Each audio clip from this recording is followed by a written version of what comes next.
Voilà, donc on va continuer. On devait faire ce shiur, on devait le faire jeudi sur la parashat Chayei Sarah. Et en vérité, j'avais l'intention, c'était la surprise de terminer selon le proverbe français bien connu, jamais 203. J'avais l'intention de terminer et de faire le Obama 3. Et c'est ce qu'on va essayer de faire aujourd'hui. Il y a eu de grands kitrugim jeudi dernier. Je me suis effondré, comme vous avez vu, sur ma chaise. Kaniré, c'était pas le moment encore. Et ça arrive rarement, donc ça prouve, mais je vous ai pas dit pourquoi. J'ai senti qu'il y avait une déconnexion totale, c'était pas le moment Kaniré. Et on va espérer que ce matin, on va nous laisser parler. En tous les cas, en quoi c'est lié à la paracha de la semaine dernière, donc plus ou moins encore les 3 jours qui suivent la paracha, on est encore dans l'atmosphère de Chayei Sarah.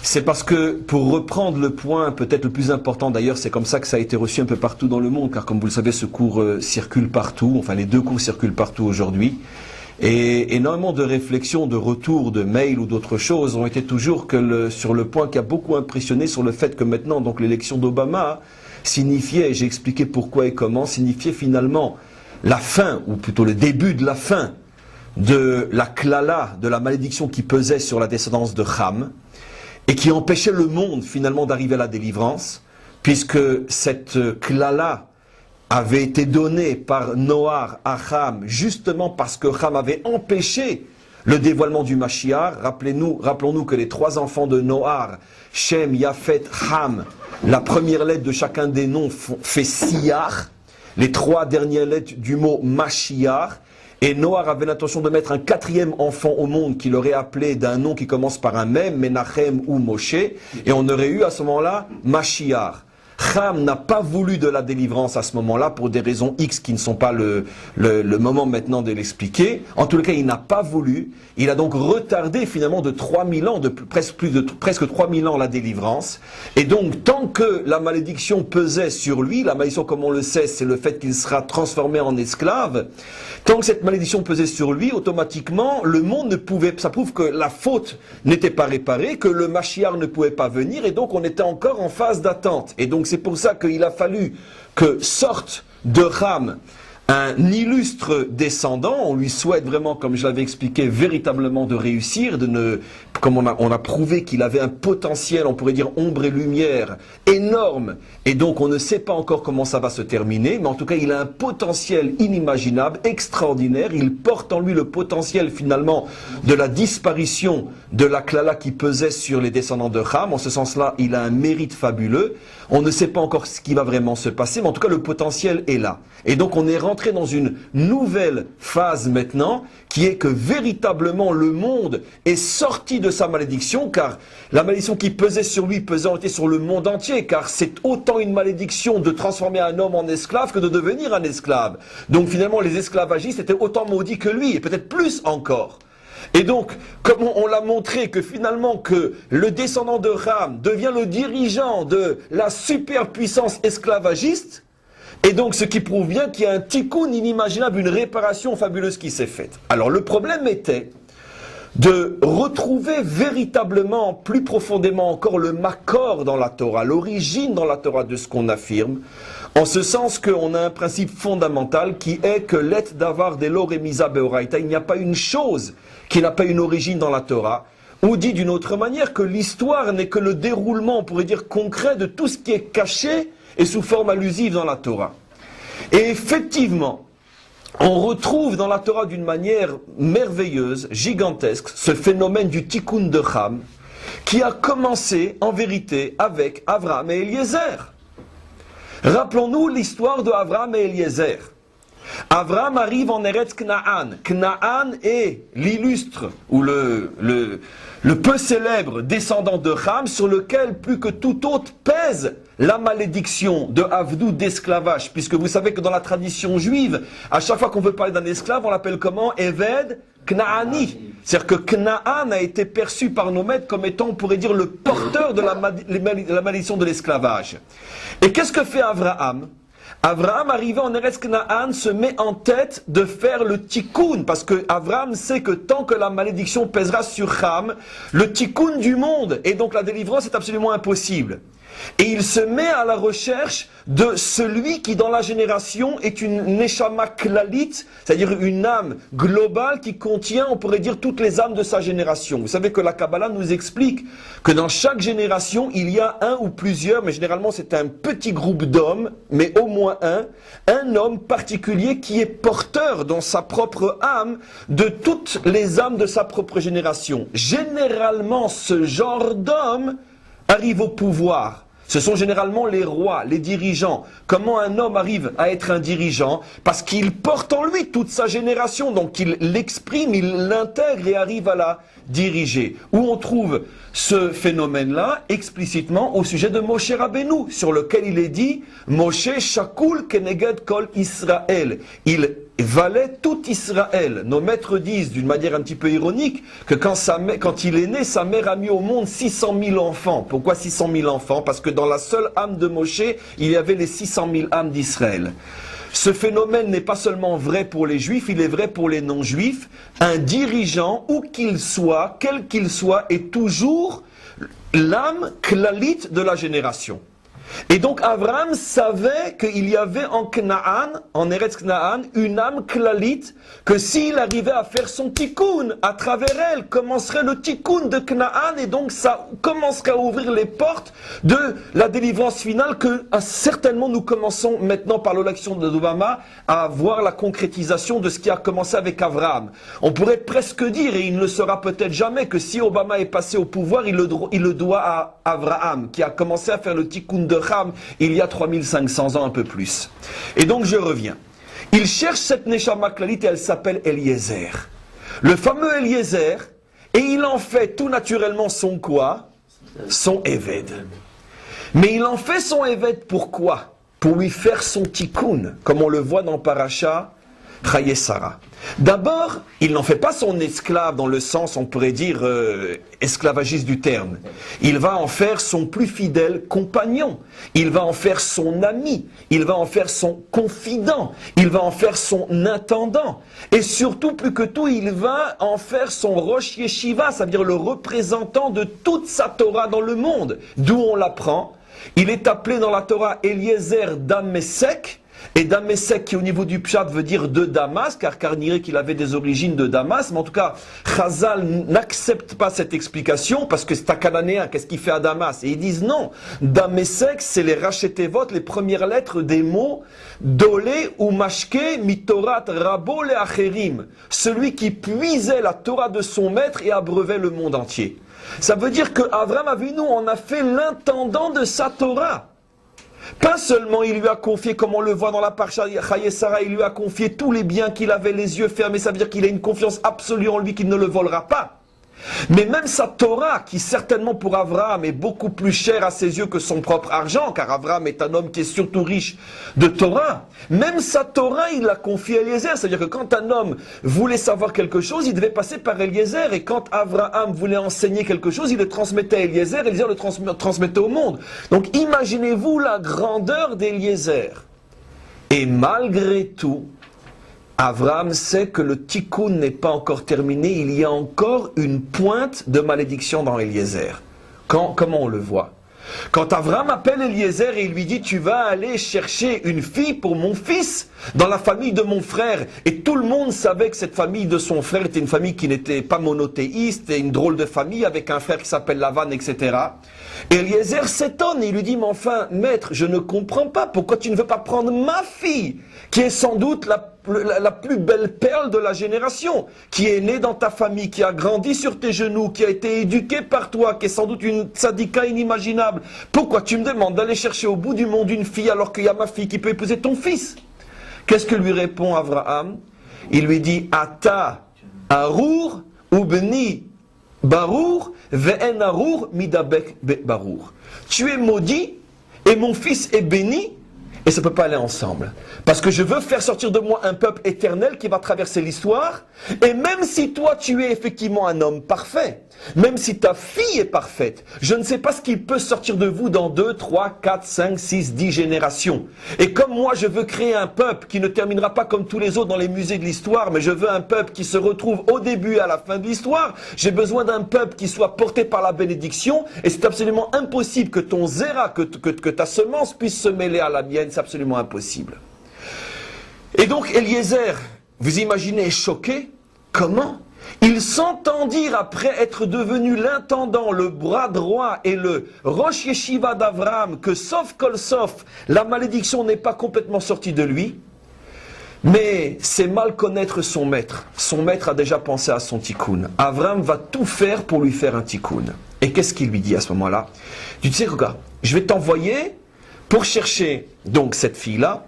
Ça va être l'épreuve ultime d'Eliezer qui va devoir travailler à sa propre destruction, puisqu'il va devoir faire quelque chose qui va contre ses intérêts. Il crève d'envie de coller sa fille. Et finalement, il part pour aller chercher une autre fille. Mais Avraham est extrêmement malin.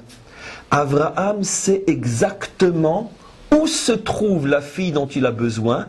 Il sait même comment elle s'appelle. Il connaît le nom de son père et il connaît le nom de sa ville. D'où on le sait? Ben, fin de Parshat Vayira. Au moment, juste avant notre paracha, au moment où Avraham redescend de la montagne, il a, après la Hakeda, après le sacrifice d'Isaac, il a une prophétie où Dieu lui révèle, voilà que Rivka bat Bethuel est née dans la maison de ton frère. Et c'est le Zivouk de Yitzhak.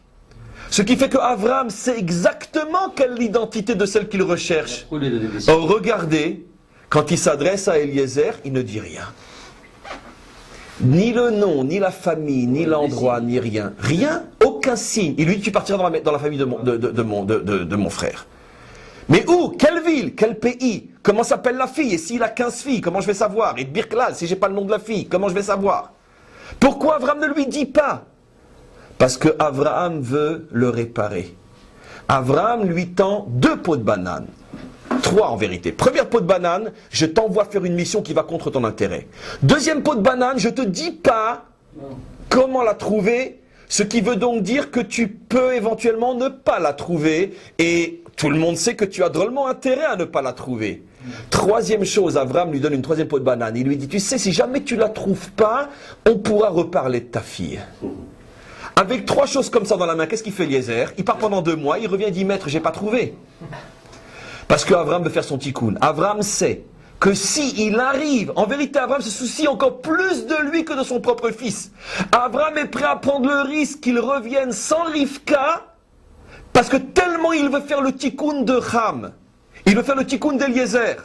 Il a confiance en son esclave et il se dit, si Eliezer va jusqu'au bout, il devient Eliezer la clé qui va ouvrir la porte de la délivrance. Car le jour où la descendance de Ham redevient ce qu'elle aurait dû être, sans la malédiction, à ce moment-là, la porte de la délivrance est ouverte. Et Eliezer, à ce moment-là, devient la clé de la délivrance. La délivrance passe par Eliezer, par le symbole d'Eliezer dans chaque génération. Et donc, Eliezer, effectivement, ne faillit pas à sa mission. Il va, et ben, Messirut Nefesh, il se suicide pour son maître, et il commence à faire le tikkun. Et maintenant, vous allez voir, d'accord, où sont les remazim du tikkun? Comment Eliezer correspond à notre génération, à la potentialité qu'on appelle Obama. Eliezer arrive donc dans la maison de la famille du frère, donc de la famille de Avraham. Évidemment, vous avez déjà compris quand vous me connaissez. C'est pas Stam. C'est la maison de qui? C'est la maison de Lavan. Le problème c'est qu'on se serait attendu à ce que ce soit la maison de Bethuel. Or le texte dit non, il arrive dans la maison blanche. Beth Lavan. Et d'où on sait qu'il arrive dans la maison blanche, Beth Lavan? D'où on le sait? Ben c'est que dès que Lavan voit sa sœur remplie de bijoux, il se met à courir et il lui dit, on va tout de suite, rentre dans ma maison, piniti et abayit, j'ai lâché la place, j'ai laissé la place. Le blanc, Lavan, est sorti de la maison, tu peux rentrer. Piniti et Abayit, pourquoi il l'amène pas dans la maison de Bethuel, son père? Non, il l'amène dans sa propre maison, dit Rashi. Il est intéressé à ce que le descendant de Ham rentre dans la maison blanche. Il arrive dans la maison blanche. Mais attention, on voit que Lavan, le blanc, a un office extraordinaire, l'argent. Pourquoi il se met à courir? Parce qu'il a vu les bijoux. On sait que dans toute l'histoire de Lavan, on nous le présente toujours comme quelqu'un dont la ta'ava, c'est l'argent. D'accord? By God, we trust. Ça veut dire la religion du dollar. Et donc, in God, pardon, we trust. Ça veut dire on a affaire, la Torah nous décrit quelqu'un dont on peut dire le seul Dieu, c'est l'argent. Il ne connaît que ça. Il s'appelle Lavan, il est blanc, et il dit à Eliezer Obama, il lui dit, rentre dans ma maison. Mais c'est pas fini. Regardez. À ce moment-là, il lui dit, Vayomer, c'est le pasouk 31, dans le chapitre 24 de Bereshit, il lui dit, Vayomer, Bo, Barour Hashem, Lama ta'amod bahutz. Il lui dit, viens, rentre, béni de Dieu. Pourquoi tu restes à l'extérieur? Ve'anochi piniti abayit. J'ai laissé la place. Tu peux y aller maintenant. Ce n'est plus le règne des Blancs. C'est maintenant ton règne qui commence dans la Maison Blanche. Umakom lagmali, mais j'ai même laissé une place pour les chameaux. On va voir tout de suite le symbole du chameau, ce que ça représente. Maintenant, regardez. En toutes lettres, on retrouve une allusion à Obama. Pourquoi? Bo Barour Avaye. Sur le Barour Avaye, le Zohar dit, à ce moment-là, quand il est rentré dans la maison de Lavan, dans la maison blanche, à ce moment-là, la malédiction a cessé sur lui, puisqu'il est appelé Barour. Il était Harour, il est appelé Barour. Et donc le Zohar explique, et c'est exactement ce que Abraham voulait. Abraham avait prévu que son serviteur irait jusqu'au bout de sa mission. Et au moment où il rentre chez Lavan, donc ça y est, la mission est accomplie, il a trouvé la fille. À ce moment-là, Lavan lui-même, sans le savoir, Lavan lui dit, le blanc dit au descendant de Ham, tu es béni. C'est-à-dire que le jour où il arrive dans la maison blanche, c'est le blanc qui dit, tu es béni. Barour Avaye. Mais regardez, le nom d'Obama est en toutes lettres ici. Il lui dit Barour Havaye. On a déjà démontré dans le deuxième cours sur Obama que le nom de Havaye est en toutes lettres dans le nom d'Obama. Comment qu'on l'avait démontré? Je le recommence. On l'avait, il y avait, donc j'écris Obama, O-Ba-Ma, ok, Obama, c'est clair? Et on va maintenant sortir les lettres. On a sorti le Hav, qui est la première lettre, puisque c'est le Yud, comme on le sait. Yud, puisque le premier lettre du nom divin Yud s'appelle Hav dans la Kabbalah. On a sorti le M, qui est la deuxième lettre. C'est le E. Et après les deux autres lettres, le Vav et le E. Le Vav et le E. On avait expliqué pourquoi dans le nom d'Obama, qui est donc le nom divin, Havaye, pourquoi AVM, pourquoi le Yud et le E sont transformés en AVM et le Vav et le E restent. On avait expliqué pourquoi, pour bien nous faire comprendre que cet homme-là, son problème, c'est son père et sa mère. Parce qu'au niveau de son père et sa mère, il a un grave problème qui est justement le fait que... Au niveau de son père et sa mère, il a un grave problème qui est justement le fait que quoi? Qu'il a un père qui vient d'un côté et une mère qui vient de l'autre côté. En tous les cas, on a retrouvé donc la notion de Havaye, Av, M, Vav, E. Et maintenant, reconcentrez-vous. Ça c'est un coup du Satan pour nous empêcher dans le cours. C'est classique, c'est normal. Il apporte de l'eau. Il apporte de l'eau, Kaniré, oui. Et donc je continue, non, soyez avec moi, parce que même si on est dérangé de l'autre côté, si vous n'êtes pas avec moi, c'est la catastrophe pour moi. Et donc, qu'est-ce qui se passe ici? Il lui dit donc, Barour Havaye, et on a vu que Havaye fait donc allusion au nom Obama. Mais une chose extraordinaire qui m'a été rapportée, ça c'est pas de moi par contre, quand j'ai fait ce cours-là que je suis en train de vous faire, je l'ai fait à un petit groupe de personnes, ils m'ont dit, mais Rav, mais le prénom Barak, c'est Barour. Barak, Baraka, c'est Barour. Qui lui a donné le nom de Barak? c'est son père, c'est un nom musulman qui veut dire, comme on dit quelqu'un il a la baraka, il a la bénédiction. Barak signifie en vérité béni. Et demandez-lui, c'est ce qu'il va dire. On lui a demandé les origines de son nom, ça je ne savais pas, ça m'a été rapporté. On lui a dit c'est quoi l'origine, c'est pas très américain, Barak, ça veut dire quoi? Il a dit mais Barak ça veut dire Barour en arabe. Et donc ici, qu'est-ce que fait Lavan, le blanc? Il sort de la Maison Blanche et il lui dit « Bo, Barour, Havaye, rentre, Barack Obama ». Bo, c'est Betalef. Rega, j'ai pas fini. Donc on a quelque chose d'absolument incroyable. Le jour où le descendant de Ham rentre dans la Maison Blanche, c'est les Blancs eux-mêmes qui fêtent son arrivée en fêtant finalement le retour à la bénédiction, la fin de la bénédiction. Et il y a une allusion, let davar de lo remisa beraita, il n'y a pas une chose qui n'est pas allusive dans la Torah. Il y a une allusion clairement, Barour c'est Barak, Havaye c'est Obama. Mais rappelez-vous ce que je vous avais dit maintenant sur les 3 premières lettres du nom Obama. Ov, qu'on peut lire Bo aussi à l'envers, d'accord? Qui a pour valeur numérique 9, Midata et Met. Et je vous avais dit que si on a le mérite de garder le Vav ici, il n'ira pas dans le Ma pour faire Edom. Si on a nous Midata et Met, Torah Temet, le Vav va rester entre le Aleph et le Bet, et il n'ira pas se coller à l'intérieur du Ma qui est Adam qui fait Edom. J'invite tout le monde à revoir le 2e cours sur Obama.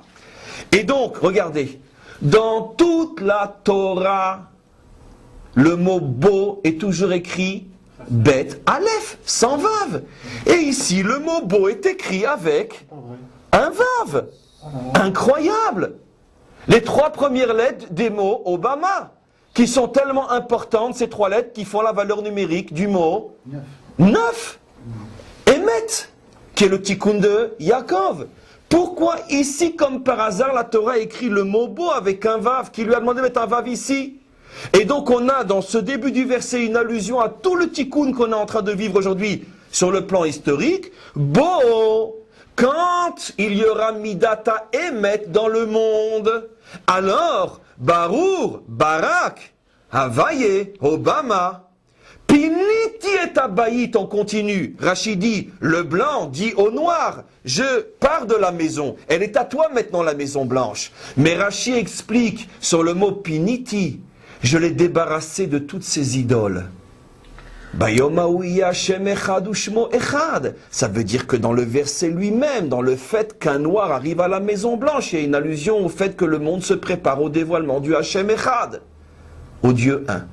J'ai enlevé les idoles. On sait très bien que l'idolâtrie est le symbole de ce qui est contraire à toute la délivrance. Puisque, qu'est-ce que c'est la délivrance? Bayom Aou Hiye Hashem Echad Ushmo Echad. Anochi Hashem Elokecha, lo hiye lecha Elohim acherim al panai. Tant que ce sont des blancs qui sont à la Maison Blanche, à ce moment-là, il y a de l'idolâtrie dans le monde.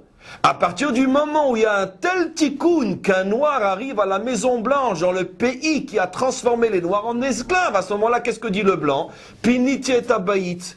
Il y a maintenant plus d'idolâtrie. Attention, on est dans la Torah. C'est-à-dire on est dans la racine profonde des choses. Faut-il encore voir comment les choses vont descendre et s'habiller dans le terrain de l'histoire. Mais vous avez la confirmation ici, comme quoi je n'exagère pas de faire 3 cours, parce que véritablement on vit quelque chose d'inimaginable.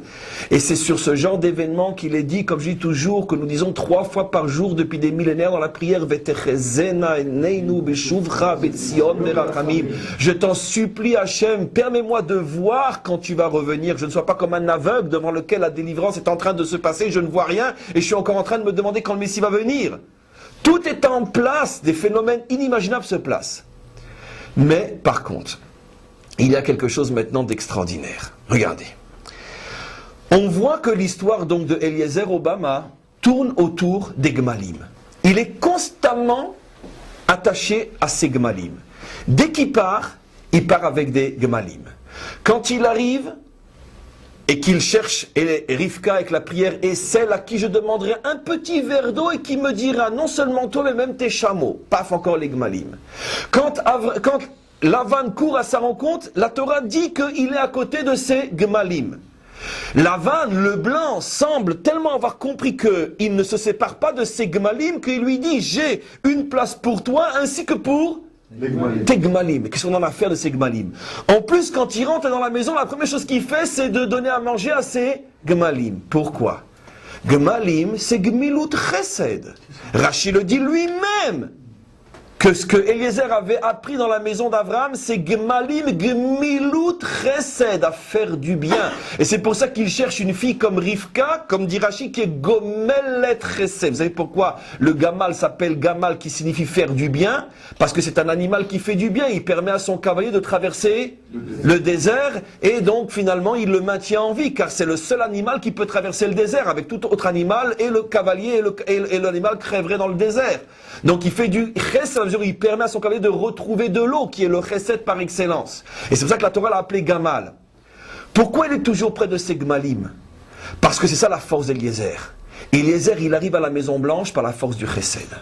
C'est un homme dont tout le parcours, depuis qu'il a commencé dans les cités de Chicago, il a commencé à faire du chesed. C'est son truc. Toute sa vie, c'est le combat social. Pourquoi? Venant de minorités persécutées, n'oublions pas que quand il est né, il y avait encore l'apartheid aux États-Unis, il l'a encore connu jusqu'à l'âge de 4 ans ou plus ou moins. Et donc c'est un homme qui a souffert l'oppression dans sa chair. N'oublions pas qu'il est doublement oppressé, car même sur le plan familial, il a été lâché, abandonné par ses parents. Et paraît-il que la vie qu'il a eue chez ses grands-parents n'était pas toute rose, etc., chez ses grands-parents et du côté maternel, parce qu'eux sont des blancs et lui c'était un noir.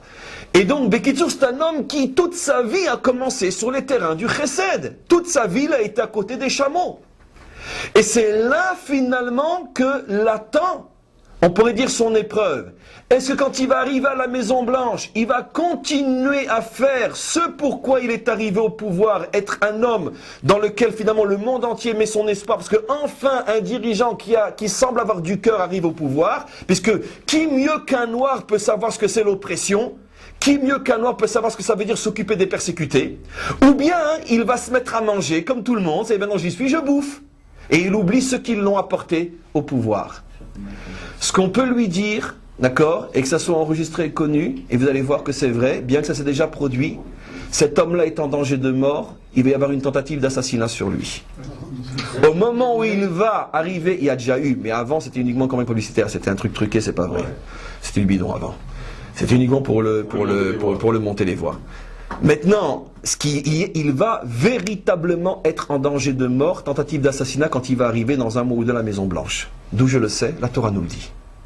Au moment où Eliezer rentre dans la maison de Lavan, à ce moment-là, Lavan lui dit, et si tu te mettais à table pour manger? Maintenant que tu es arrivé au pouvoir, envoie-les tous balader, ceux qui ont cru que tu serais leur représentant dans les chameaux, dans le chesed. Qu'est-ce qu'il fait à ce moment-là? Il dit, comment? Vous croyez que je vais trahir l'espoir qu'on a mis en moi? Il répond, non. Vayomer lo ochal, je refuse de m'engraisser comme tous les blancs qui m'ont précédé à la Maison Blanche. Adim di barti devarai, jusqu'à ce que j'ai accompli ma mission. Vayomer d'Aber lui dit, bon alors parle, vas-y, tu nous soulèves ton discours, vas-y parle. Qu'est-ce qu'il dit? Vayomar, Eved Avram Anochi. J'ai beau maintenant être à la Maison Blanche, je reste le serviteur d'Abraham, je reste le représentant du chesed. Il ne mange pas. Il ne mange pas, c'est ce qui l'a sauvé. Qu'est-ce qui s'est passé? Nos maîtres font remarquer que, il y a marqué dans le verset, Vayosem lefanav, on a mis devant lui à manger. Et le Balatourim dit une chose extraordinaire, dans ce plat il y avait du poison. S'il s'était assis pour manger, il était mort. Et le Balatourim sur place dit une chose extraordinaire. Ne lis pas Vayosem, lis Vayassam. Remplace le shin par un samer. Vayassam, poison. On l'a mis poison. C'est intéressant.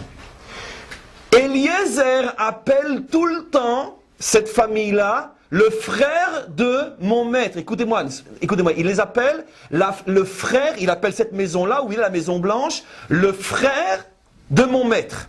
N'oublions pas que pendant des années, des décennies, il était l'héritier potentiel, le fils adoptif d'Abraham. En ce sens qu'un jour, alors qu'Abraham avait déjà plus de 80 ans, Abraham avait dans les 70, je ne sais plus exactement, Quand Hachem, une fois de plus, lui a promis une descendance, il a dit, qu'est-ce qu'il a répondu? Arrête de me promettre, je sais très bien que mon seul et unique héritier sera Eliezer. Il le considérait vraiment comme Ben Beito, comme le fils de sa maison. Et donc automatiquement, s'il est le fils adoptif d'Abraham, la maison dans laquelle il se trouve, c'est son oncle. Nachon? L'oncle Sam. L'oncle qui empoisonne. Bien sûr. Et il dit, attention, tu dois transformer le Shin en sa mère. Sam, l'oncle Sam. Ce qui veut dire que Obama est effectivement en danger d'être assassiné par l'oncle Sam, qui n'est pas en train de voir d'un très très bon œil que l'ancien ou descendant d'esclave est en train de s'installer dans la Maison Blanche. Mais qu'est-ce qu'il y a dans la Maison Blanche? Regardez ce qu'il dit le Balatourim. Il dit que est venu le malach Gabriel et il a fait tourner les assiettes. Et elle est tombée devant Bethuel. C'est intéressant, si je ne me trompe pas, il y a une table ovale dans la Maison Blanche, non? Oui. Très bien.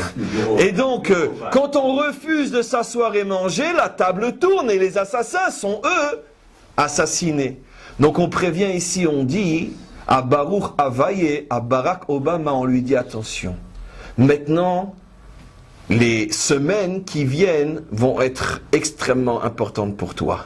Si tu trahis les espoirs qu'on a mis en toi et que tu oublies que tu es le Évêque d'Abraham, que sauf tu as en toi une potentialité en tant que descendant d'opprimés, en tant que descendant d'une partie de l'humanité qui pendant longtemps a porté sur elle une très grave malédiction, transformée en esclave par les Blancs et d'autres. Si maintenant tu arrives à continuer à être le représentant de tous les espoirs qui sont mis en toi, alors tu es vraiment la clé de la délivrance. Mais si tu trahis ce message-là et que tu t'assois pour profiter de tous les avantages du pouvoir, comme l'ont fait tous ceux qui s'assoivent dans cette maison-là, à ce moment-là tu seras assassiné. Et donc ça, on ne sait pas encore ce qui va se passer. La seule chose qu'on sait, c'est que dans les jours, les semaines qui vont accompagner son entrée à la Maison Blanche, le monde peut basculer complètement dans une catastrophe, car s'il est assassiné, c'est la fin du monde, dans le sens le plus terrible qu'on peut imaginer. On s'imagine le sursaut qu'il va y avoir au niveau du monde d'une chose pareille. Ça va être un deuxième Kennedy multiplié par des milliards. Un tsunami inimaginable. Donc, derrière Agav, il va falloir guetter ce moment-là avec beaucoup d'attention. Dans la Torah, il n'a pas été assassiné parce qu'il s'agit de Eliezer et d'Abraham. N'oublions pas que la Torah est une potentialité. On ne peut jamais voir dans la Torah ce qui va se passer exactement, puisque sinon il n'y aurait plus de libre arbitre. La Torah propose des potentialités. La Torah nous montre qu'il a failli être assassiné. Ça veut dire que cette potentialité existe dans l'histoire. Si jamais lui est assassiné, ce qui voudra dire qu'il avait l'intention de se mettre à manger comme tout le monde et ne plus être à côté de ses chameaux, ne plus être à côté de tous ceux qui l'ont amené au pouvoir, alors automatiquement on saura qu'une fois de plus il y a eu une tentative dans l'histoire qui aurait pu réussir. Il va falloir attendre un deuxième Obama. Mais de toute façon, n'oublions pas qu'il y a un progrès. Il y a eu Martin Luther King avant lui qui a dit ça ne sera pas est-ce que ça sera un rêve ou peu importe. Après, il y a eu lui qui, sauf Kolsov, est élu. Peut-être que sauf Kolsov, si c'est pas lui, ça sera un autre. Mais on voit que l'humanité se dirige vers ce que la Torah appelle Eliezer. Eliezer est finalement le descendant de Ham qui a son tikkun. Maintenant, regardez, oui. Mais Eliezer, puisqu'il accomplit complètement son tikkun, pourquoi la délivrance n'a pas eu lieu? Parce que Maaseh Avot Siman Labanim, tout ce qui se passe au niveau des pères est une préparation à ce qui se passera dans l'histoire. Les pères ne sont pas encore un peuple, ils ne sont pas encore l'histoire, ils ne sont pas encore les peuples. Ils ne peuvent pas au niveau d'individus terminer l'histoire, ils ne peuvent que commencer. Abraham a commencé le tikkun de Eliezer, le tikkun de Canaan, dont on espère le descendant le plus illustre sera Obama ou est déjà Obama. Maintenant, regardez. Quelle est la récompense que Eliezer, celui de la Torah, a eu d'être fidèle au message de Chesed d'Abraham jusqu'au bout? Quelle a été sa récompense? Il est rentré, c'est le seul qui est rentré avec son corps dans le Gan Eden. Ça veut dire qu'il a fait le tikkun de la chair, le tikkun de la matérialité. Ça veut dire qu'il a complètement réparé ce qui était le problème de Ham, comme on le sait. Qu'est-ce qu'a fait Ham, son ascendant, pour malheureusement avoir cette malédiction? D'après un avis, il a castré son père. D'après un autre avis, il a eu un rapport homo avec son père, etc. Bekitsour, un acte charnel extrêmement bestial. Et donc, ce qui veut dire qu'au niveau de Ham, la dimension corporelle était complètement tombée dans la bestialité. Et voilà que Eliezer a fait un tel tikkun qu'il est le seul à pouvoir rentrer avec son être, avec sa chair physique dans le Gan Eden. Ça veut dire que le corps est au niveau de l'âme. Je ne sais pas si vous vous rendez compte le tikkun que c'est. Ça veut dire qu'on arrive à quelque chose d'assez extraordinaire. Ça rejoint peut-être le cours de Chassidut et j'ai pratiquement terminé du début. C'est l'effet Choser, l'effet retour. Comment une partie de l'humanité qui a malheureusement symbolisé pendant des siècles le sous-homme, pas qu'il l'était, mais que malheureusement a été transformé en sous-homme par les Blancs, qui représentait d'une certaine manière tout ce qui est la force physique et la chaleur du corps et la musique et le chant et tout ce qui rappelle, on pourrait dire, le feu corporel. Comment cette partie de l'humanité se retrouve placée tout en haut de l'humanité et devient l'une des clés de la délivrance. C'est ça le secret de Hachem Echad. Qu'est-ce qu'il fait Hachem? Il prend ceux desquels on espérait le moins les voir participer et il les met en première ligne. Ce qui veut dire qu'une chose est certaine, d'accord? La couleur noire non seulement fait partie intégrante de la délivrance, mais on va s'apercevoir de plus en plus qu'elle joue un rôle fondamental dans la délivrance du monde. C'est pour ça que Moshe le sachant, le tout premier cours sur Obama, avait épousé une couchite. Il a épousé une noire parce que le premier homme de la Torah a signifié au monde que la délivrance passera par les noirs. Et c'est pour ça que nous, peuple juif aussi, avons réintégré une partie de nous-mêmes qui aujourd'hui est noire. Les Éthiopiens. C'est une chose absolument extraordinaire qu'en cette fin d'histoire, notre peuple se reconstitue avec une tribu noire. C'est inimaginable. Mais on ne savait pas qu'on avait des noirs chez nous. Et voilà qu'effectivement, une partie d'Israël est noire. D'où derrière Agav, la considération inimaginable qu'on doit avoir avec eux, vis-à-vis d'eux. On doit changer tout notre regard sur d'abord nos propres noirs. Savoir que ce ne sont pas des juifs, on peut dire souk bet, souk gimel, souk dalet.